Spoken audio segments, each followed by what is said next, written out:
우리 지금 살아가는 시대가 정말 그리스도인들에게서도 하나님의 은혜가 필요한 시대를 살아가고 있는 것 같습니다. 경제적으로도 그렇고 이 세상의 혼란이나 여러 가지 문제들을 바라보면 하나님께서 정말 은혜로 우리 삶을 형통케 해주셨으면 좋겠다라는 생각이 들 때가 많다라는 것입니다. 근데 사실 우리나라 역사를 바라보면 하나님께서 큰 은혜를 내려주신 민족인 것을 바라보게 됩니다. 기독교 역사상에서도 사실 우리나라와 같은 나라가 존재하지 않습니다.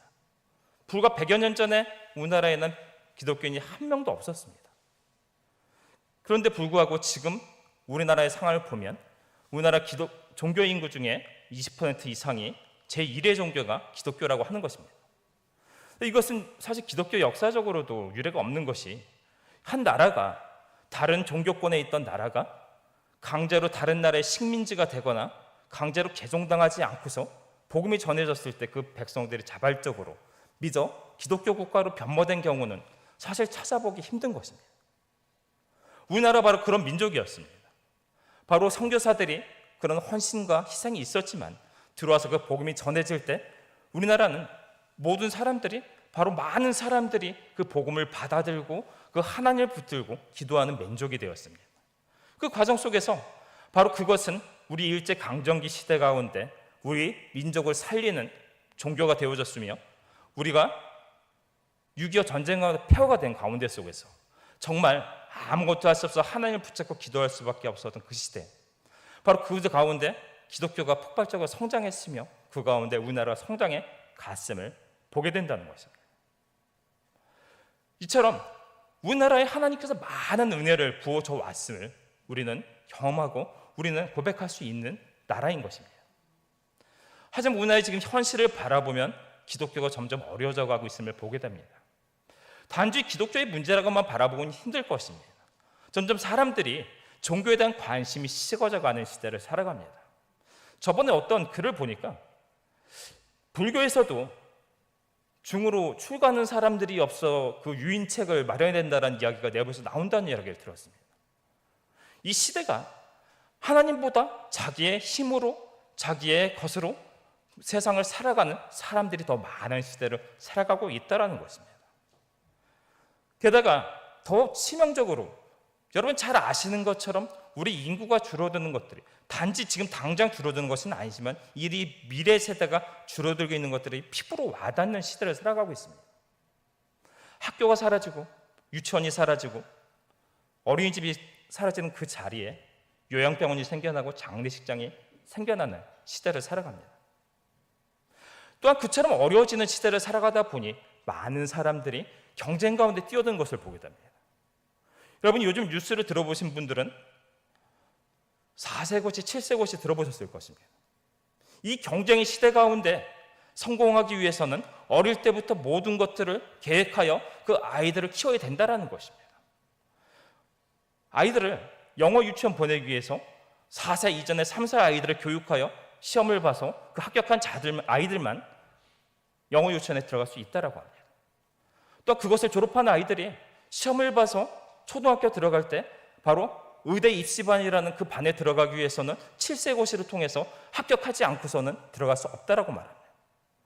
초등학교 때 바로 중학교 과정까지 모든 것들을 마무리 짓고 들어가며 중학교에 가서는 고등학교까지 모든 입시 과정을 끝내고 내신을 끝내놓고 고등학교에 가서는 바로 서울대반, 의대반을 준비하지 않으면 성공할 수 없다라고 준비하는 시대를 살아간다는 것입니다.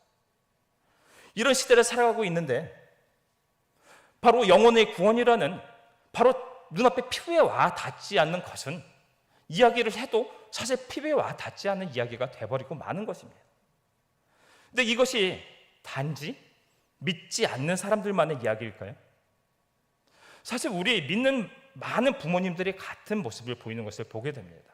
세상이 그렇다 보니 같은 경쟁 속에서 우리 아이들이 학교에 보내고 학원에 보내고 사실 학원에 빠지는 것은 큰일이 나지만 사실 그들이 믿음 안에서 살아가지 못하는 것은 당장의 큰 문제가 아니라고 생각합니다.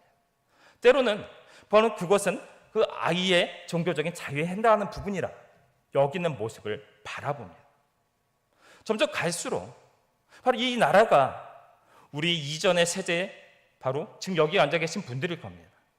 모든 것들이 부족하고 믿음 안에서도 여러 가지 부족했던 그 시대 가운데 하나님 붙들고 이 나라를 붙들어 왔던 그 시대, 만들었던 시대이지만 지금의 아래 세대는 갈수록 하나님의 은혜를 경험하기 어려운 시대를 살아갑니다. 하나님을 의지하지 않고 하나님을 찾지 않고, 그러니 그들이 하나님의 은혜를 경험하지 못합니다. 그러니 더욱더 하나님을 나오지 않고 바로 세상 가운데 살아가는 시대를 살아가고 있게 되는 것입니다. 서두에서 말씀드렸던 것처럼 지금의 이 시대가 하나님 은혜가 없이는 너무나 살아가기 힘든 시대입니다. 그런데도 불구하고 하나님 은혜가 희귀해져가는 시대를 우리가 살아가고 있는 상황인 것입니다. 바로 이런 어려운 시대 가운데 우리가 어떻게 해야 하나님의 그 축복을, 은혜를 받으며 살아갈 수 있을까요? 일단 우리 자녀들을 무엇으로 어떻게 키워야 그들이 하나님 은혜 가운데 살아가게 될까요? 오늘 말씀을 통해서 좀 나눠보도록 하겠습니다.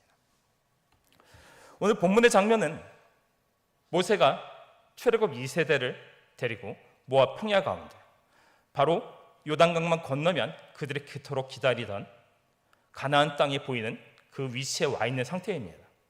그곳에서 모세는 이 백성들에게 너희들이 저 땅에 들어가 어떻게 하나님을 붙잡고 살아갈 것인가에 대한 그 이야기를 전하고 있습니다. 이유는 모세는 그곳에 들어갈 수 없기 때문입니다. 출애굽 1세대 모세가 애굽에서부터 끌고 나왔던 그 백성들은 광야에서 하나님 앞에 불순종하다 결국 하나님께서 너희들은 너희 1세대 모두가 죽을 때까지 하나님 앞 가나안 땅에 들어갈 수 없다는 저주를 받았습니다. 결국 40년에 걸쳐 출애굽 1세대는 하나하나 광야에서 다 죽어갑니다. 그리고 이제 하나 남았습니다. 그것은 모세입니다. 모세가 죽게 되면 이 백성은 이제 요단강을 넘어 가나안 땅에 들어가 바로 그 땅을 정복하고 하나님의 나라를 세우게 될 것입니다. 모세의 마음이 어땠을까요? 자기가 지금까지 이 백성들을 이끌어 이곳까지 데리고 왔습니다. 지금까지는 어떤 문제가 있어도 자기가 하나님 앞에 기도하고 하나님 앞에 떼를 쓰고 가운데 이 백성의 죄를 용서받고 지금까지 끌어왔습니다. 근데 더 이상 모세는 함께 갈 수 없는 것입니다. 이제 이들이 홀로서서 그들이 들어가 하나님 앞에 서서 가는 백성이 되어야 하는 것입니다. 신명기의 이야기를 보다 보면 지겨울 정도로 똑같은 이야기를 계속 반복해서 이 백성들의 귀에 딱지가 앉을 만큼 하는 것을 보게 됩니다. 어떤 이유로 보면은 잔소리라는 것처럼 느껴질 정도로 반복적으로 이야기합니다. 그 이유가 무엇일까요? 오늘 2절의 후반절 속에서 이렇게 말씀합니다. 내가 너에게 이 모든 것들을 가르치는 이유는 내 나를 장구하게 만들기 위한 것이다. 내가 말한 이 모든 것들을 너희들이 지켜 행한다면 너희가 바로 하나님의 축복을 받아 장수하게 될 것이라. 또 3절 내가 복을 받을 것이며 젖과 꿀이 있는 땅에서 내가 크게 번성할 것이다. 모세가 이 백성이 하는 이야기는 단 하나입니다. 내가 너희에게 전하는 바로 이 말씀을 너희가 직접 행한다면 너희들은 그 땅에 들어가 너희의 생명이 길게 될 것이며 바로 하나님께서 너희의 복을 받게 될 것이며 너희가 번성하는 하나의 은혜 가운데 살아가게 될 것을 그에게 가르쳤던 것입니다. 그 방법이 무엇이었을까요? 사실 이스라엘 백성들은 사실 굉장히 눈앞에 큰 일을 앞두고 있는 사람들입니다. 무엇일까요?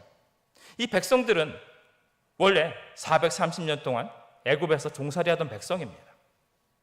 또 그리고 40년 동안 지금 광야를 헤매다가 지금 이곳에 도착했습니다. 근데 이들이 요단강을 넘어가서 무엇을 마주하게 될까요?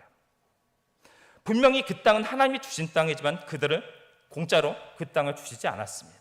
그들이 전쟁을 통하여 그 땅을 점령해야 합니다. 즉 그들은 전쟁 준비를 해야 되는 것입니다.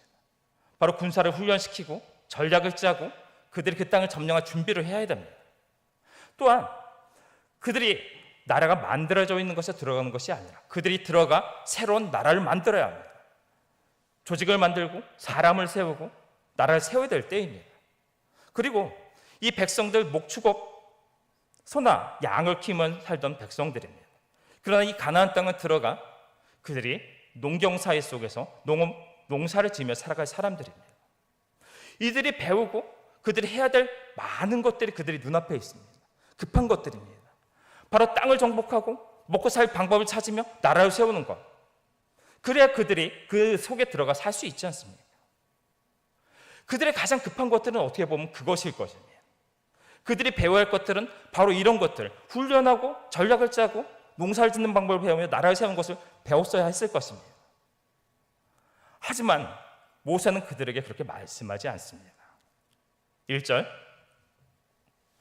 이는 곧 너희의 하나님 여호와께서 너희에게 가르치라고 명하신 명령과 규례와 법도라. 너희가 건너가서 차지할 땅에서 행할 것이며.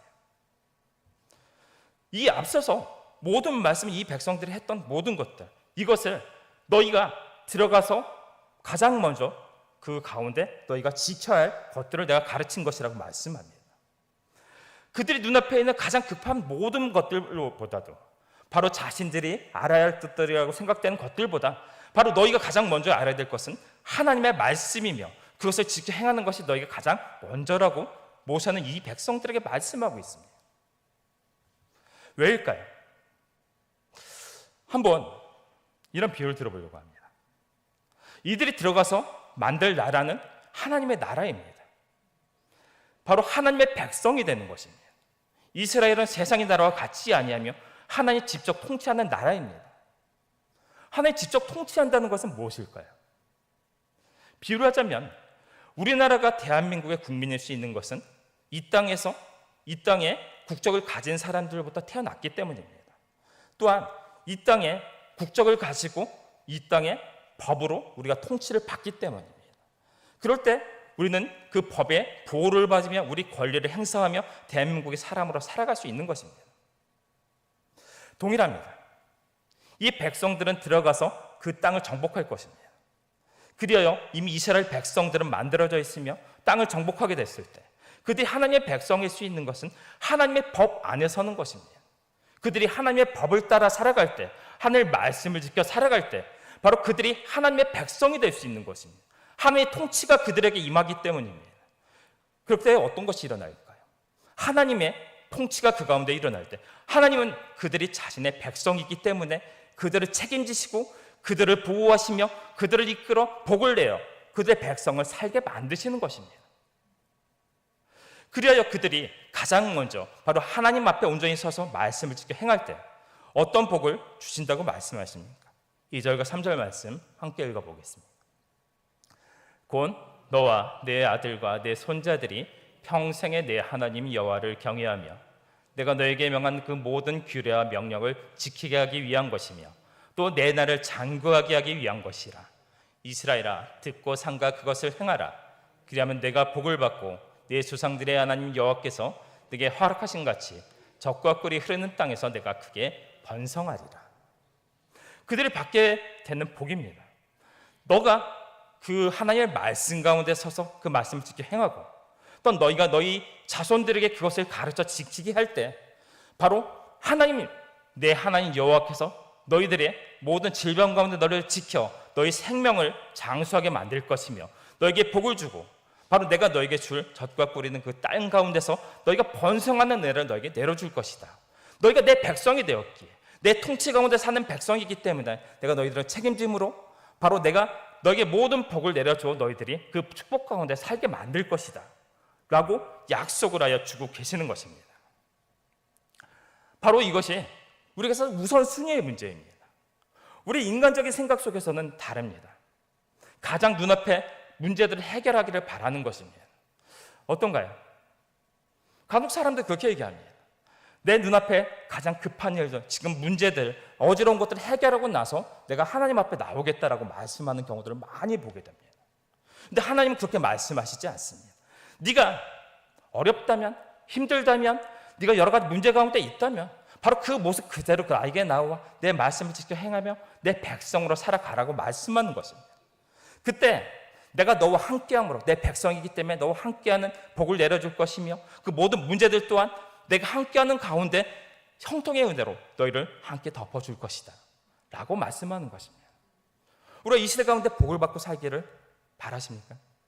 그렇다면 우리는 가장 먼저 우리의 삶을 돌아보아야 할 것입니다. 우리 삶이 만일 하나님보다도 세상의 문제들에 정신이 팔려서 하나님을 멀리하고 있다면 사실 우리에게 하나님의 은혜가 임할 수 없다는 것입니다. 하나님 분명히 너희들이 내가 주는 그 은혜 가운데 내려주는 복 가운데 번성하며 장수하며 살기를 바란다고 말씀합니다. 그것은 바로 하나님의 말씀을 듣고 지켜 행하며 가르치는 가운데 너희들이 내 백성이 되어 그 모든 축복을 내려줄 것이라 말씀하는 것입니다. 근데 그것을 듣고 지켜 행하기 위해서 우리에게 무엇이 필요할까요? 하나님의 백성으로서 강한 정체성이 필요합니다. 오늘 6장 4절과 5절에서 이렇게 말씀합니다. 이스라엘아 들으라. 우리 하나님 여호와는 유일한 여호와이시니 너는 마음을 다하고 뜻을 다하고 힘을 다하여 내 하나님 여호와를 사랑하라. 4절 말씀 한 번만 다시 띄워주십시오. 이 4절 5절이 사실 유대인들에게 있어서 바로 우리가 고백하는 신앙 고백처럼 바로 그들의 정체성을 드러내는 신앙 고백입니다. 일명 쉐마 이스라엘이라고 부르는 것. 들으라가 원어로 쉐마입니다. 즉 쉐마 이스라엘아 들으라. 너희 하나님은 바로 세상 가운데 유일한 하나님이니 너희는 그 하나님의 백성으로서 너희가 마음을 다하고 뜻을 다하고 힘을 다하여 너희 하나님을 사랑하라. 너희들이 평생 붙잡고 가야 될 바로 삶의 신앙 고백이다 라고 그들에게 주신 것입니다. 경건한 유대인들은 지금도 아침 저녁으로 이것을 암송합니다. 또한 탈무드에서 그들의 자녀들이 태어날 때 그들이 가장 먼저 말을 하기 시작할 때 가르치는 구절이 6장 4절입니다. 우리 하나님 여호와는 오직 유일한 하나님이시냐. 또한 이 구절들이 그들의 마지막 삶의 마지막 고백하는 신앙이 되었습니다. 주후 2세기 때 아키바라는 랍비가 있었습니다. 그가 로마인들에게 붙잡혀 죽게 되었을 때 그가 마지막으로 고백한 것이 바로 이 쉐마 이스라엘 6장 4절 5절의 구절을 하나님 앞에 마지막 고백하고 순교당했습니다. 이것이 전례가 되어 유대인들 가운데 순교하는 사람들은 이것을 암송하는 것이 그들의 마지막의 신앙 고백이 되었습니다. 이것이 확장되어 나중에는 모든 유대인들이 자기 삶의 마지막에 하나님 앞에 마지막에 고백하는 신앙의 고백이 되었다고 합니다. 즉 이 쉐마 이스라엘 하나님의 백성이며 자신들을 하나님이 사랑해야 되는 민족이라는 이 정체성은 바로 삶의 가장 먼저 시작할 때 하나님 앞에 고백하는 고백이며 마지막 하나님 앞에 드려지는 고백이 그들에게 되었습니다. 즉 이 백성들이 이처럼 하나님을 붙잡고 말씀 가운데 살아가며 그 아이들을 전부 이처럼 이 쉐마 이스라엘 바로 하나님이 살아가는 정체성으로 가르칠 때 하나님께 그 백성들을 보호하시고 인도하신 것입니다. 근데 수천 년 전에 모세가 이스라엘 백성들에게 말씀하신 이 축복의 약속에 우리와 어떤 상관이 있을까요? 이 백성은 구약의 이스라엘 백성들에게 그들에게만 주어졌던 약속이 아닙니다. 예수님께서 마태복음 22장 37절을 통해서 이렇게 말씀하십니다. 예수께서 이르시되 내 마음을 다하고 목숨을 다하고 뜻을 다하여 주 너희 하나님을 사랑하라 하셨습니다. 우리 그리스도의 백성들이 동일하게 말씀합니다. 너희들은 하나님의 백성으로서 너희 하나님은 유일한 여호와이니 그를 마음을 다하고 뜻을 다하고 힘을 다하여 너희가 사랑하라. 그 이야기가 무슨 의미를 할까요? 그처럼 그 정체성으로 하나님을 사랑할 때 바로 이스라엘 백성에 주셨던 그 모든 축복의 약속들이 우리에게 동일하게 약속되어 있는 것입니다. 그 말씀을 따라 살아갈 때 우리가 그 말씀을 지켜 행하며 그 자손들에게 가르칠 때 우리가 하나님의 백성으로 하나님 사랑하는 정체성으로 살아갈 때 우리들의 이 세상 가운데 우리의 수명을 장수하게 만들어주시며 복을 주시며 번성케 하시는 복을 우리에게 약속하셨다는 것입니다. 이 측면에서 우리가 한번 좀 생각해 볼 것이 있습니다. 이게 좀 다르게 얘기처럼 들리실 수도 있겠지만 우리의 나라가 일제강점기를 거쳤습니다. 그러면서 많은 사람들이 사할린이나 러시아권 또 만주 지역에 이주하여 살았던 동포들이 많았습니다. 근데 일본의 지배를 거기서 받고 살았던 동포들 가운데 일본이 망하고 일본인들은 다 자기 본국으로 돌아가시면 우리나라 사람들은 돌아오지 못하고 그곳에 살았던 사람들이 많습니다. 그들은 꿈은 자기 고국에 돌아와 바로 자신의 신지들을 만나고 우리나라에서 정착하여 사는 것이 꿈이었다고 합니다. 그런데 1992년부터 세 차례에 걸쳐서 그 사할린 동포들이 귀국하는 일들이 있었습니다. 약 5천 명 정도가 우리나라에 돌아와 정착하게 되었습니다. 그들이 들어올 때 인터뷰를 할 때 그들이 한국말을 전혀 못했다는 것입니다. 일본어를 하거나 오히려 러시아어를 했다고 합니다. 통역이 없이는 말이 통하지 않았다고 합니다. 70년이 지나면 문화말을 다 잊어버리고 문화의 정체성을 다 잃어버렸던 것입니다. 그런데 비슷한 민족이 있습니다. 그들은 70년도 아닌 수천 년을 세상에 흩어져 살았습니다. 바로 유대인들입니다. 그들은 나라가 망하고 아프리카로 또 유럽의 각국에 러시아 땅에 흩어져 살았습니다. 수천 년 동안 흩어져 살던 그 민족이 1948년에 다시 하나의 은혜 가운데 지금의 이스라엘 땅에 모여 나라를 건국했습니다. 근데 그들이 어떻게 소통했을까요? 그들은 언어와 문화와 종교와 믿음, 모든 것의 사람들이 다 동일한 하나의 믿음과 언어를 가지고 모여 나라를 형성했습니다. 어떻게 가능했을까요? 오늘 6절에서 9절부터 말씀을 함께 보도록 하겠습니다.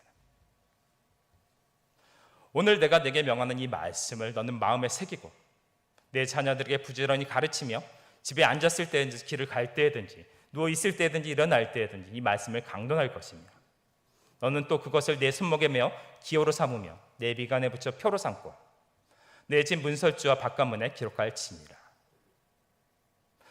그들을 지킨 것이 바로 이것이었습니다. 하나님의 명령대로 그들은 자신들이 바로 하나님의 사랑하는 정체성을 가지고 그 말씀을 지켰습니다.